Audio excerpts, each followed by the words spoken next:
Bioware since Baldur's Gate 1 has been known for their companions. If you strip away their companions, you'll see how basic their stories are. Mass Effect 1 is about stopping the big bad from destroying everything, Dragon Age Origins is about stopping the big bad from destroying everything, Dragon Age Inquisition is about stopping the big bad from destroying everything, and if you look at the lack of companions in Anthem, which is also a story about destroying the big bad from destroying everything, it is very clear to see how companions make Bioware games a lot better, because in Anthem it feels a bit not empty, but it feels different. It feels not like a Bioware game.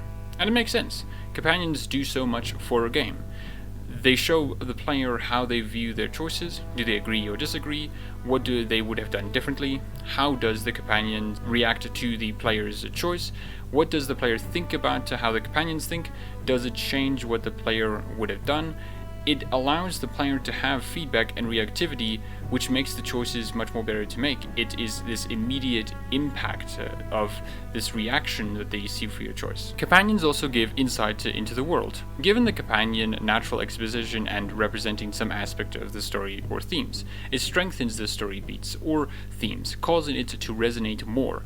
Alistair in Dragon Age Origins is a Templar. Having a Templar companion gives the player some view into how, and by proxy, the world views mages. It makes their existence not begin and end with the player, but has them be more than that.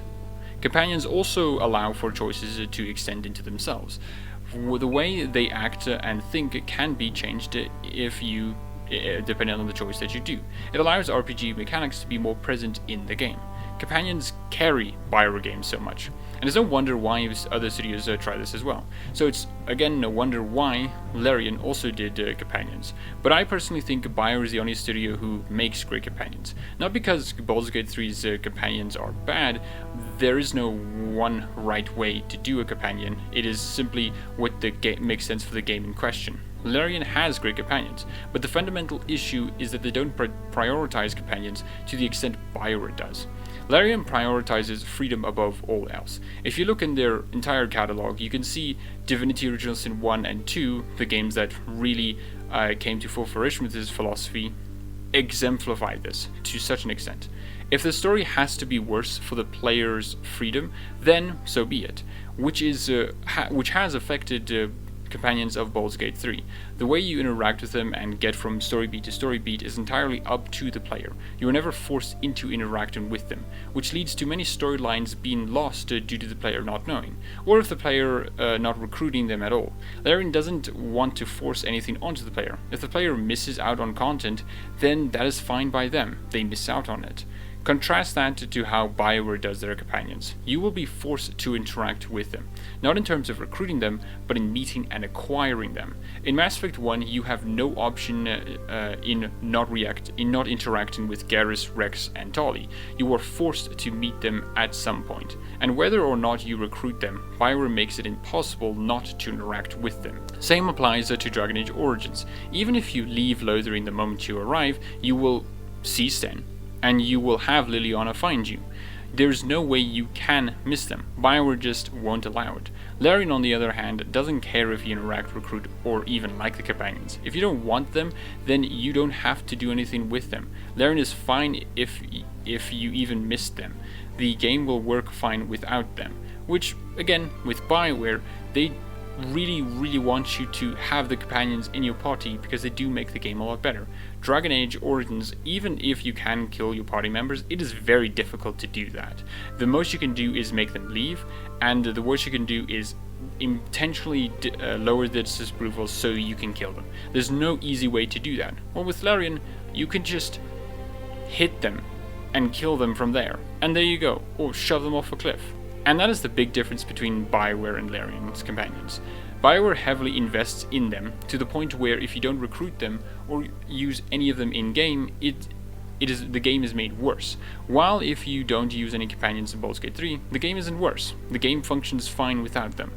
Would the game be better with them? Sure, but that isn't the point. Larian prioritizes one area above all, and it is player freedom.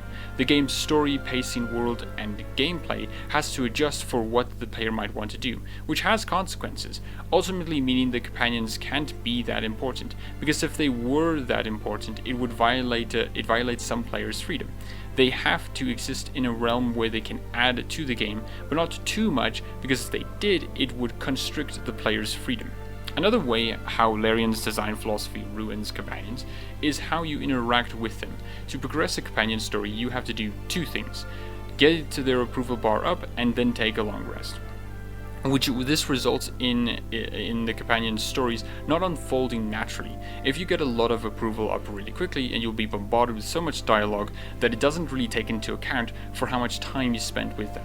You could know Shadowheart for an hour before she says, "How are you holding up? Don't be so modest. I haven't had a person like you ever in my life. Probably won't after." Which is great dialogue if it was in a better context. Not to mention having to go back to camp and talk to your companions feels unnatural.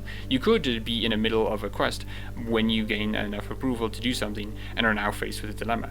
Talk to them in the middle of a quest about how they feel about you, or go back to camp, and it ruins the quest's pacing and urgency. Bioware is stricter in how you interact with the companions. In Dragon Age Origins, you can talk to your companions out in the open, but you don't have to, because of how the camps works. Dragon Age Origins doesn't have long rests, so the camp doesn't serve primarily as a mechanic, but a narrative one. Additionally, the quests are structured in a way where it incentivizes you to go back to camp and talk with your companions. There are not out in the open. That is not out in the open. The game isn't an open world like Baldur's Gate 3, but is segmented levels. It is clearly indicated when a level will end, allowing a lot more justification to go back to a camp. It just makes much more sense on so many levels. Whereas in Baldur's Gate 3, you never get this justification to go back to camp because of how the game is structured.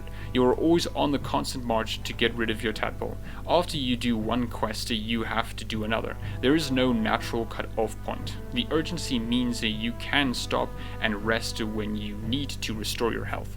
The camp serves as a mechanical purpose and not a narrative one. This is the biggest difference between Bioware companions and Larian companions. Not quality or quantity, but on priority. Bioware wants the player to interact with the companions. Larian doesn't care if you missed them.